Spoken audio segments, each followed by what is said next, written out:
Honorable viewers, I welcome all of you to my YouTube channel Department of English. Today's topic is what to do if your IELTS score is not good enough. So, what happens if you don't meet the standards of your dream school? Or, what if your IELTS results aren't good enough for the job you want? What if the country you are trying to immigrate to wants a higher score? When your IELTS score is unacceptable, what do you do next? We have a number of options. We'll explore them. Bad IELTS score. Resit the test. An IELTS retake is an obvious choice, and the IELTS makes it very easy to retake the exam. Unlike many other standardized tests, the IELTS does not place any limits on how frequently you can take the exam, nor are there rules on how long you need to wait before you resit. As the official IELTS website states, if you decide to resit the test, you can register for another IELTS test as soon as you feel ready to do so. However, this most obvious option may not be your only option for improving your IELTS results. In fact, it may not even be your best option. Let's look at a few more possible courses of action. Options: if you have a bad IELTS score for a school, talk to the uni you applied to. If your IELTS score falls short of your school's requirements, there is a chance that the uni you apply to may still accept you. School admissions offices are sometimes willing to be flexible about your IELTS scores. This is especially true if you have a strong professional or academic background. Sometimes your school may also be willing to extend your conditional acceptance. This allows you to study with them on the condition that you take some additional English classes.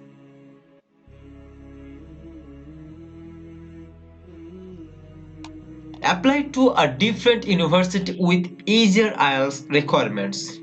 Even if your target school isn't flexible on their IELTS requirement, there are many other schools out there, and IELTS requirements can actually vary a good deal at a different school. If your IELTS score gets rejected at one campus, it cannot hurt to look for other unis that find your scores perfectly acceptable. A bad IELTS score may not be bad in the eyes of every admission office. Consider an alternative to the IELTS such as the TOEFL.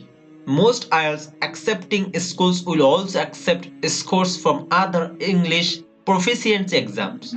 The most common alternative to the IELTS is the TOEFL.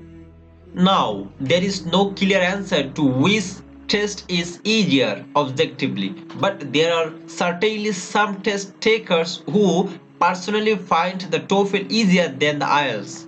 It could be worth your while to look into the TOEFL as your next option. Other exams may be available to you as well. A number of unis accept the IELTS, an English proficiency exam you can take in Japan. Many native Japanese speakers find the IELTS easier than the IELTS, especially since portions of the testing instruction are administered in Japanese. The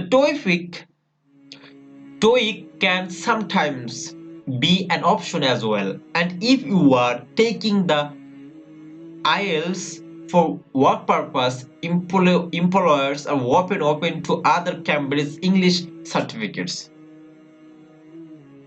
Is your IELTS score too low for immigration or work? Immigration IELTS requirements are harder to work around compared to university regulations. The law is the law, right? So if you don't have a good IELTS score by immigration standards, shouldn't you simply resist the exam? Well, maybe, but even with immigration and work visas, if your IELTS score is a little too low, you may have a few different options. Number one, apply for a different level of visa. Maybe you don't have the IELTS score the exact visa you wanted, but you could still have a chance at a different visa class, one with lower IELTS results requirements. To give one example of this, New Zealand requires an IELTS of 6.5 for their skilled migrant visa. Suppose you can't quite reach that score, but you have a spouse that can get 6.5. In that case, your spouse could apply for a skilled migrant visa and you could initially apply as your spouse's dependent. That only requires an IELTS score of 5 points. Alternatively, you could possibly apply for a New Zealand Essential Skills Work Visa. This visa has flexible, varied IELTS requirements. It all depends on your skills and the job offer you get.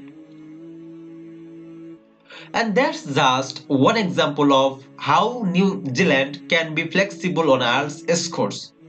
There are other ways to score lower and still go to New Zealand.